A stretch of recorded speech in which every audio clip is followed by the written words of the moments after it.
Welcome to 50 Plus in Montgomery County, a monthly program that is a voice for many, produced by the Commission on Aging, of which I'm a community member. The show is insightful for people of all ages, and each episode takes a fresh look at important issues by spotlighting older adults in the community, representatives of services and programs, and activities of interest to older adults. My name is Katie Smith.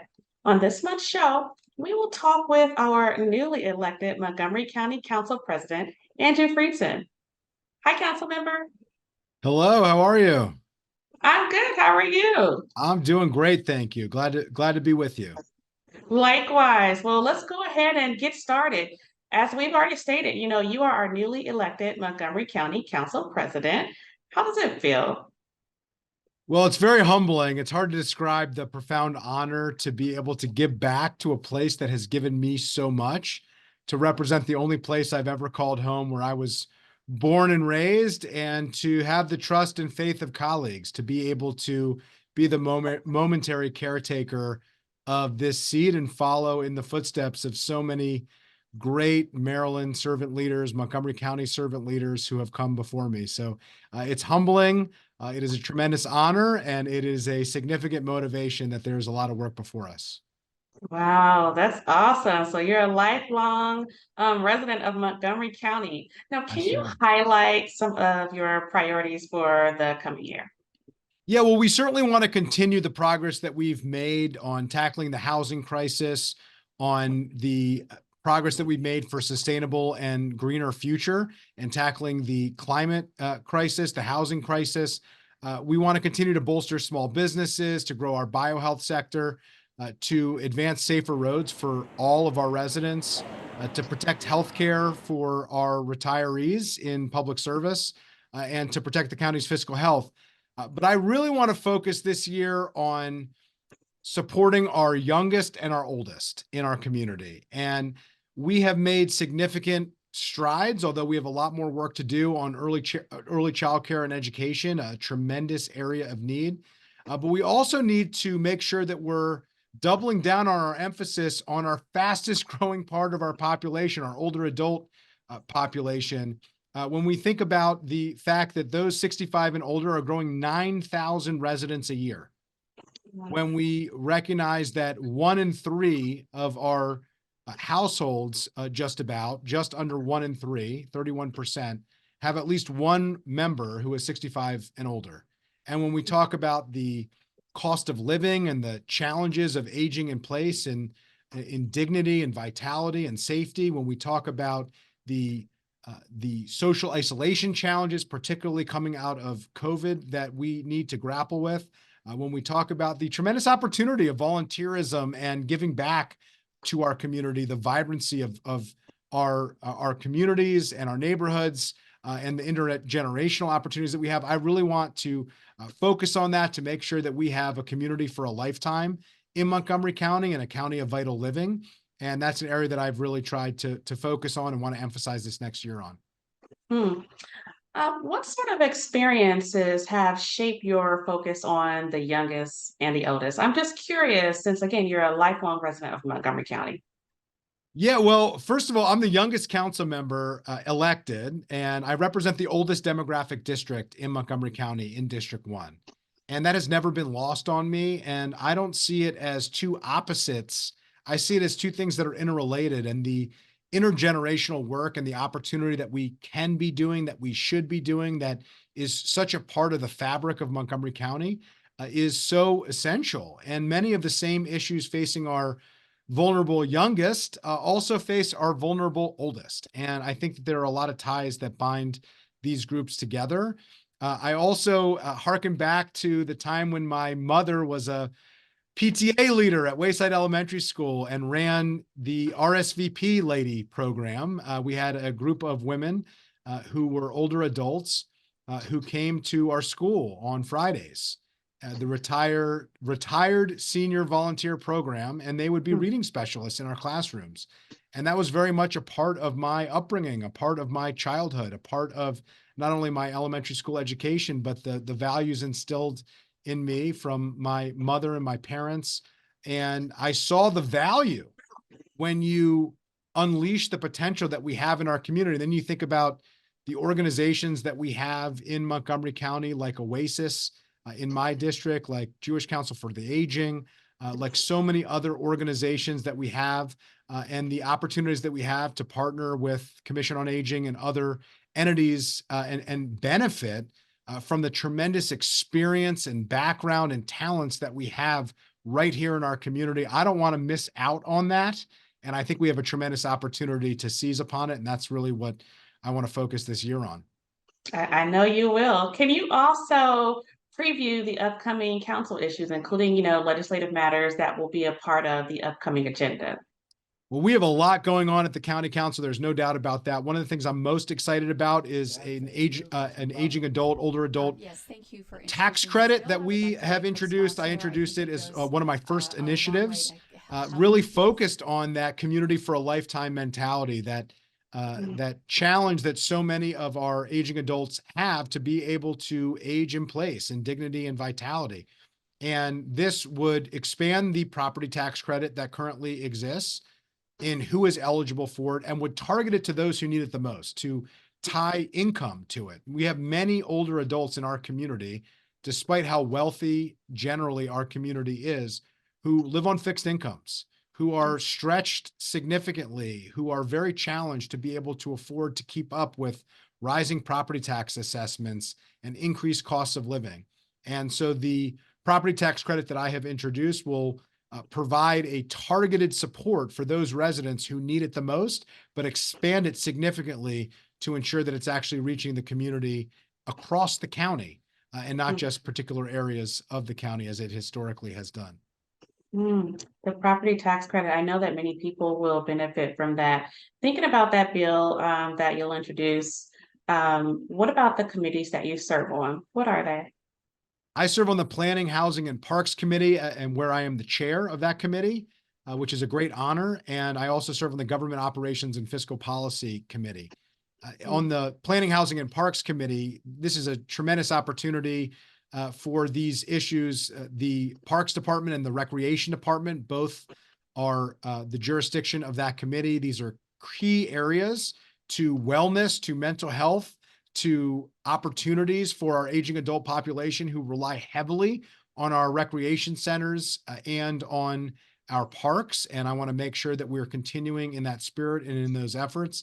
And then, of course, housing is a major issue for many of our older adult populations. I have spent a lot of time trying to enhance the opportunities for older adults to age in place and to age in community, to make it easier to fund programs like the HARP program, the Housing Accessibility Rehabilitation Program. That program is critical to provide older adults and those with disabilities with grants through a nonprofit. Both Habitat for Humanity and Rebuilding Together provide these grants to make homes more accessible so that you can stay in your home when you have accessibility challenges, steps, and other issues that would force you to leave your home. It allows you to stay in your home. It allows you to make certain improvements for those who otherwise wouldn't be able to afford to do it, so that you won't lose your home, that you can improve your home and stay in your home. So there are a lot of things that I get to do on these committees. Obviously, Government Operations Fiscal Policy deals with a lot of tax policy that's particularly important to our aging adult population.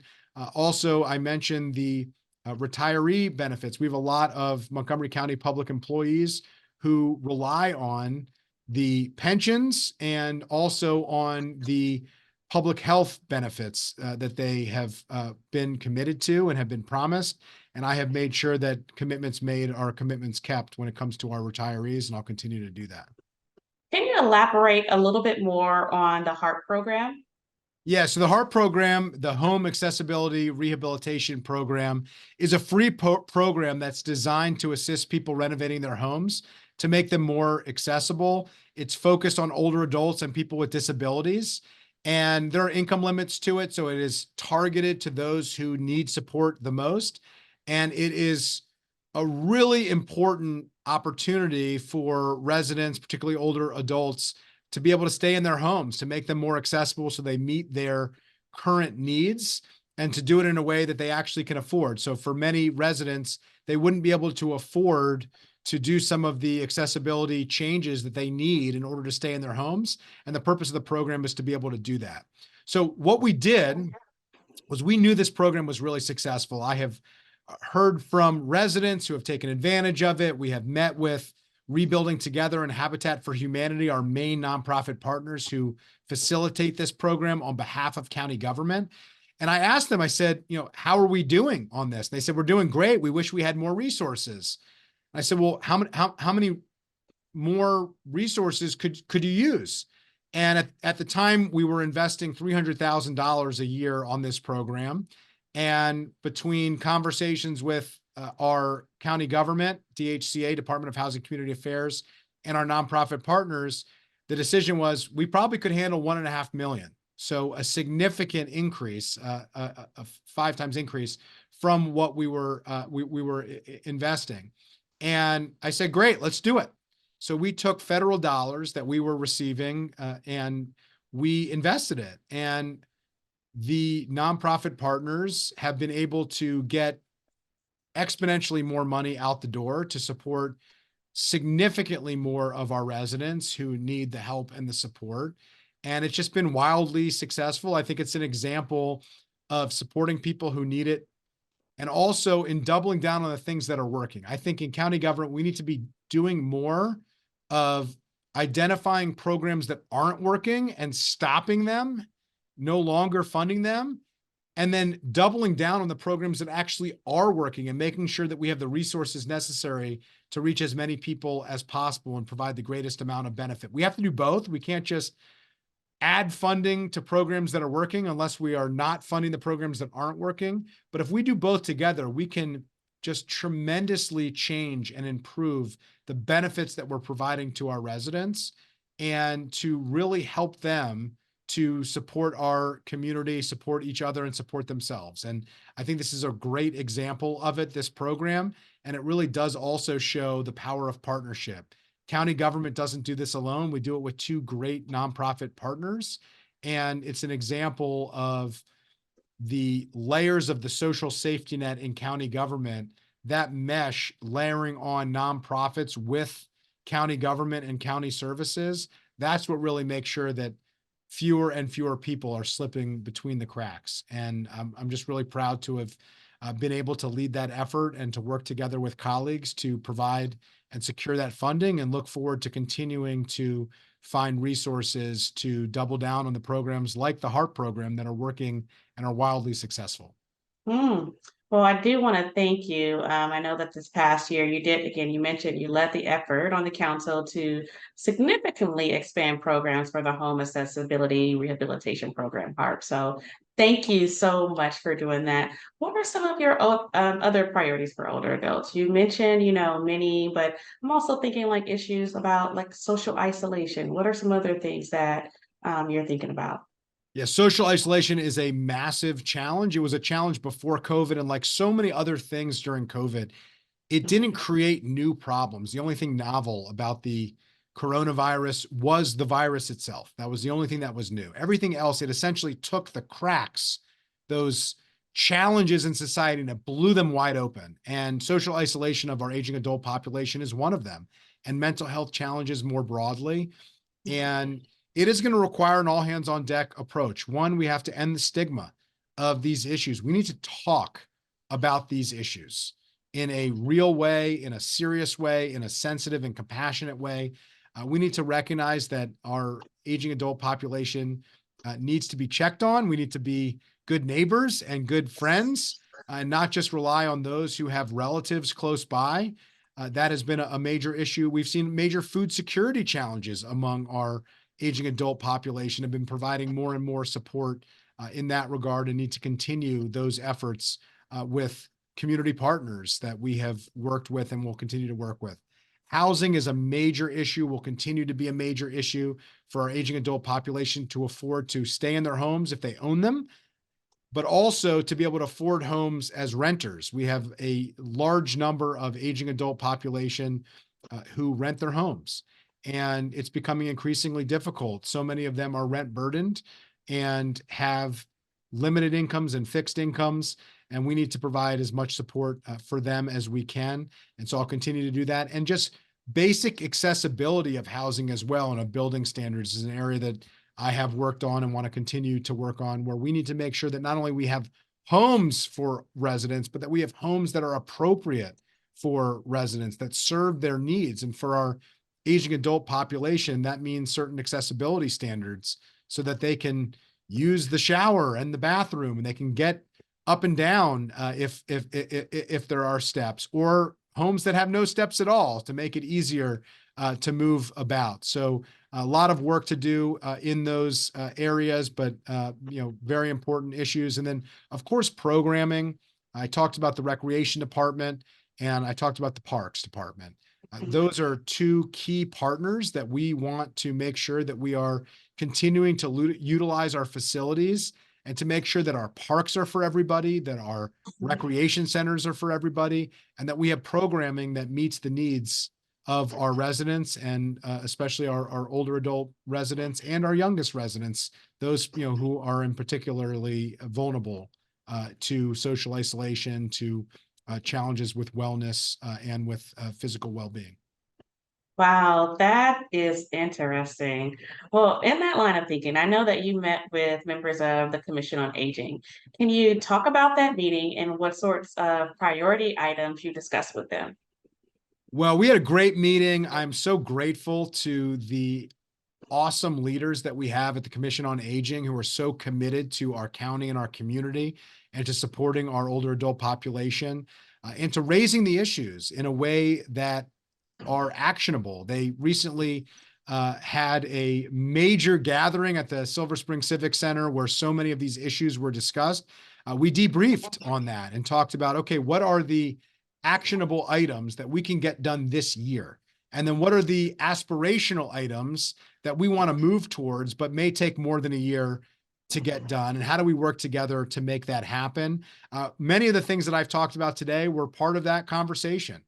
When it comes to housing and cost of living, when it comes to social isolation and programming, when it comes to the intergenerational opportunities that we have to bring our young people and our older adults together, to serve both of their needs, to benefit both of them in our community more broadly. We also talked about the opportunity to uplift particular issues and to take the platform that we have in county government to raise items on a monthly basis. And you're going to start seeing me and colleagues and the Commission on Aging working together to uplift those issues, to make sure that the challenges facing our older adult population, which sometimes go overlooked, will be brought to the forefront. And that's really going to be a key focus for the upcoming year. Mm. Well, now that we've got the business part out of the way, and we know that, again, your priority is the youngest folks as well as the older adult population, and there are many programs that you want to make sure stay funded, implemented, the tax credit, HARP program. That aside, very important, but aside, we want to learn more about our council president. Tell us about, what do you do for fun? What are some of your hobbies? Yeah, I love to go to our parks, and I love to take advantage of our trails in Montgomery County. I'm a walker and a hiker. It's my wellness walks during COVID are really what helped me get through it, frankly, from a social isolation, a mental health and wellness standpoint. And it was critical for me, for my own mental health and livelihood. And it's just something that I love to do, to get out in nature, to be around trees, and to the sights and the smells and the sounds of being in nature. And we're really lucky in Montgomery County. We have 37,000 acres of parkland. It is unique among local jurisdictions anywhere. And so I really love to do that. I have 9 nieces and nephews. I like to spend time with them. And spend a lot of time with my family. I'm very blessed to have a family that's local, and to spend a lot of time with my family, and to spend time with my friends, and just take advantage of so many assets that we have in Montgomery County. There are a few places on earth that within 20 minutes in either direction, you can either be sightseeing in the nation's capital, or you can be on a farm in the ag reserve, or you can be in a suburban neighborhood somewhere in between or along the Potomac River, one of our great natural treasures and assets on the C&O Canal. So I love taking advantage of all the great things that we have here in Montgomery County, and feel very blessed to be able to be somebody who is in a position to be a momentary caretaker of those assets and to look after them as best as I can. Well, thank you for that. And I won't ask you of your nieces and nephews who's your favorite. I'll leave that aside. They But are what about tied for your first. They're all tied for first. what about your favorite place in Montgomery County? Growing up here, I know that you traveled up and down, but what's your favorite place here, aside from one of the parks? Yeah, well, but I'm not going to do a county park because I can't pick among county parks. So I would probably say the C&O Canal and hiking the Billy Goat Trail, and just being in this majestic treasure that we have right here in our backyard. It is such a blessing for us, and I find myself to be amazed and awestruck every time I go on that walk or I do those hikes, to feel like, within a few minutes of where we live, we have this asset that people travel from all over the country to come see. And I feel very grateful and very fortunate for that. Assets that you are protecting. Let's just put that back in there right now. We just came off of the holiday season. Last personal question. What's a favorite holiday memory that you have when you were growing up? Oh, it's such a good question. I love the holidays. It's a really special time for me. I know it's a special time for so many of us with our families. I love Thanksgiving the most. I find it to be such an amazing time to come together as family, where it's just about gratitude. It's just about being together and appreciating being together and counting blessings. And the memories of growing up. We have a big family, and Thanksgiving is no small gathering. And growing up, we could have 50 people for dinner, more than 100 people come by after dinner for dessert at my parents' house. It turned into an open house, and just became a central gathering point and gathering place for so many friends and family members. And for me, that level of comfort and calm, being surrounded by so many loved ones, and no religious obligations, no requirements, just being together to spend time to give back for part of the day, but to spend time to be together for the rest of the day. That will always be my favorite day of the year, and will always be some of my most cherished memories growing up. Okay, well, you prompted another question. Were you tasked with helping out at all any of those preparations? So this year I was tasked. I'm not always tasked with preparations, but this year I helped make a couple items. I helped make the mac and cheese, and I helped make an apple crumble, like kind of like a Wow. cracker, but a crumble. And both, I will say, turned out delicious. So they don't always turn out well, but this year was particularly good. And those are two favorites of mine, although certainly required a significant gym effort after that. Oh I yeah. say local, but not necessarily low-cal. That's for sure. Well, maybe we'll get that recipe in one of your newsletters when the holiday season comes back around again. I've enjoyed this conversation so much. I know that the audience members will as well. How can we stay in contact with you? Well, we have a newsletter, and so I hope that everybody will join our newsletter if they're not already part of it. You can always email me at councilmember.friedson@montgomerycountymd.gov, or reach out to the county council, county.council@montgomerycountymd.gov. And if you go to montgomerycountymd.gov/Friedson, Friedson, you can see how to join our newsletter and how to follow some of the various items that we're working on. And we hope you'll stay in touch. I feel really strongly that you shouldn't have to come to the council office building to meet and interact and interface and engage with your county council members. And so I hope that you will engage with me. I'll be out and about in the community. So certainly say hello, and let's talk about issues when I am, and stay in touch in the meantime. We will definitely do that. Well, that concludes our program for today. As you can see, the voices of those 50 plus matter every day and in every way.